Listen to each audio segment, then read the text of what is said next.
Del Evangelio según San Marcos. Entonces les dijo: vayan por todo el mundo, anuncien la buena noticia a toda la creación. El que crea y se bautice se salvará, el que no crea se condenará. Y estos prodigios acompañarán a los que crean.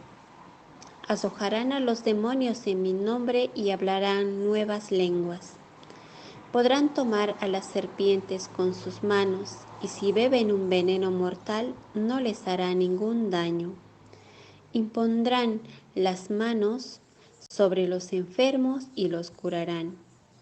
Después de decirles esto, el Señor Jesús fue llevado al cielo y está sentado a la derecha de Dios.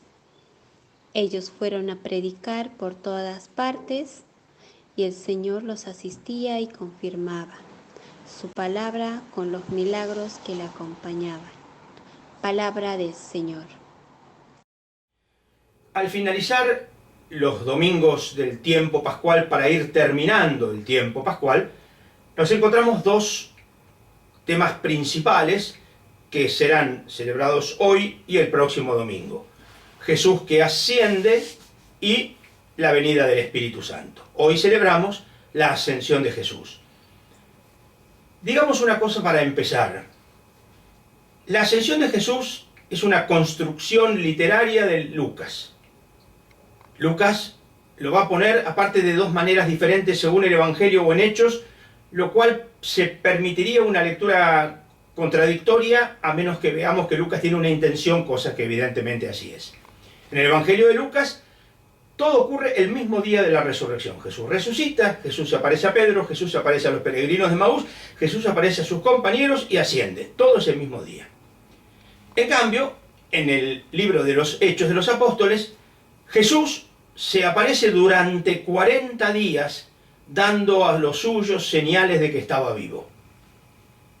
Esto recuerda los 40 días de Jesús antes de empezar su ministerio en el desierto, etc. Por eso insisto que hay una relación teológica en Hechos de los Apóstoles en este sentido. Pero la idea en Lucas, enseguida aclaro por qué estoy hablando de Lucas cuando el Evangelio fue el de Marcos, la idea de Lucas es destacar que Jesús se ha ido, pero volverá, y en ese interín de tiempo entre la ida de Jesús y la vuelta de Jesús, la Iglesia tiene una responsabilidad, un compromiso, que es continuar la obra de Jesús, continuar la tarea evangelizadora de Jesús. Todo esto es Hechos de los Apóstoles. Hechos de los Apóstoles es precisamente una presentación de la misión, de la responsabilidad evangelizadora de la Iglesia.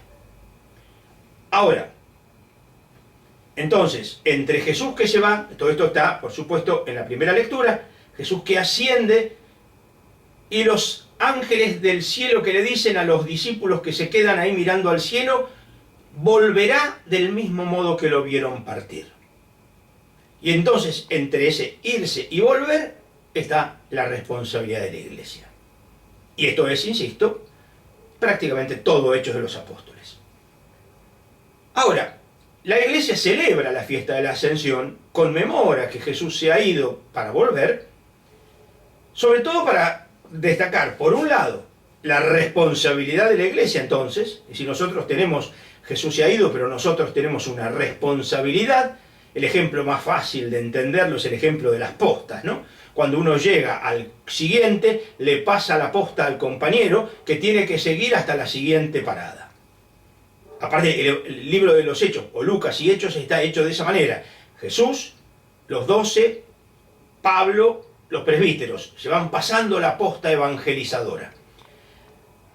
Ahora, esto está nada más que en Lucas, y entonces no encontramos un relato de la ascensión, que es lo que hoy conmemoramos, en los otros evangelios. Ahora, ¿qué pasa con Marcos, que es el evangelio de hoy? El evangelio de Marcos termina muy abruptamente, tanto que algunos pensaron que se había perdido el final del evangelio de Marcos, porque no podía ser, esto revela nuestros criterios, de lo que nosotros quisiéramos que dijera o algo así, no podía ser que el evangelio termine sin ninguna aparición del resucitado a nadie. Jesús ha resucitado, eso lo dice, pero nadie se ha informado al respecto. Las mujeres no lo dicen a nadie y nada.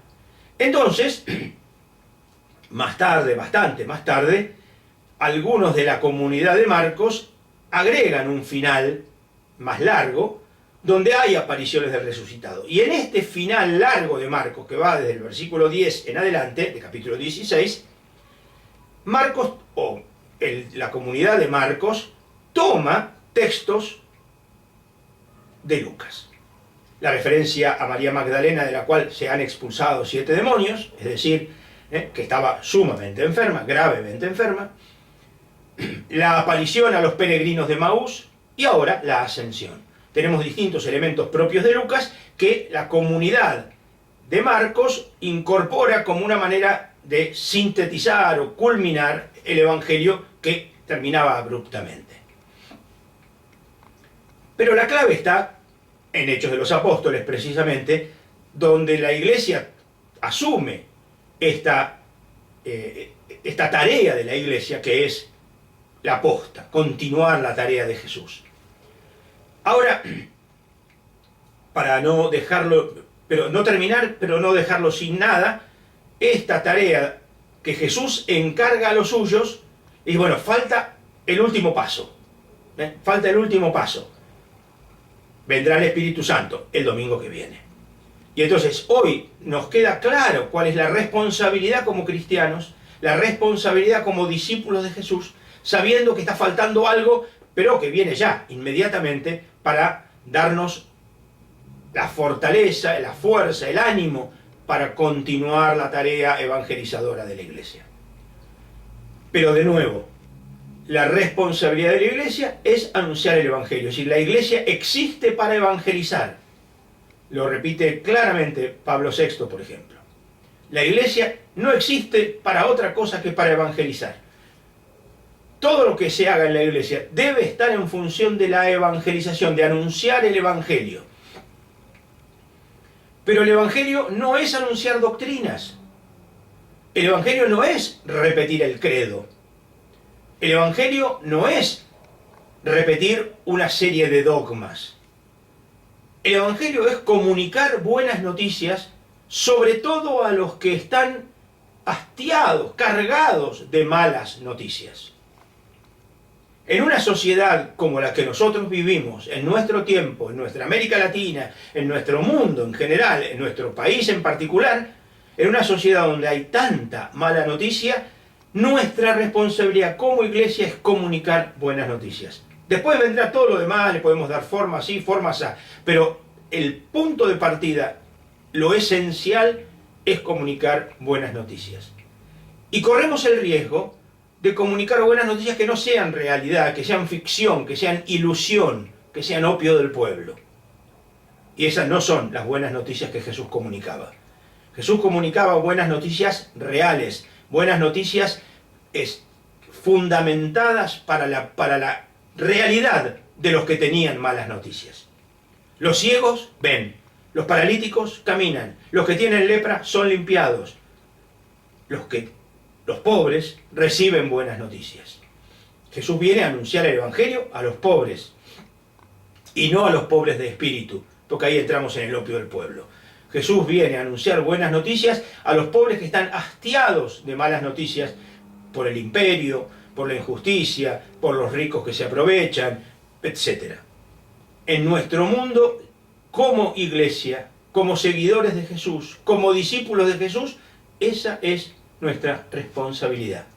Mirar la realidad profundamente, ser honrados con lo real y mirando la realidad, comprometernos en buscar por dónde va soplando Dios las noticias que quiere comunicar. Noticias que nacerán siempre del amor. Ojalá entonces que como seguidores de Jesús, como continuadores de su tarea evangelizadora, descubramos nuestra responsabilidad frente a tanta mala noticia de tantos hermanos, hermanas y hermanes, para comunicar buenas noticias que sean reales, que sean de justicia, de amor y de paz. Que tengamos un buen domingo.